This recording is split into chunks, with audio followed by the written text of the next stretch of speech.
This Nintendo DSi XL has a problem on its lower screen. So as you can see guys, the lower screen has a screen burn at the corners. So I want to replace the bottom screen.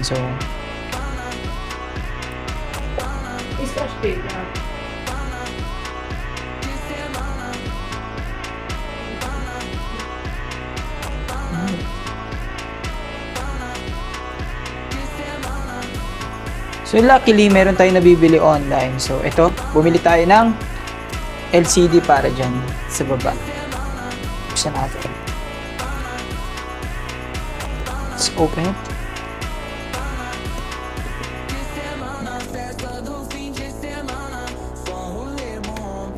And check natin kung legit.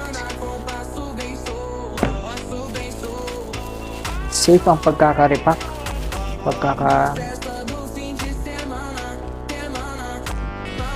Okay, so this is 2023. So probably this one is a refurbished screen.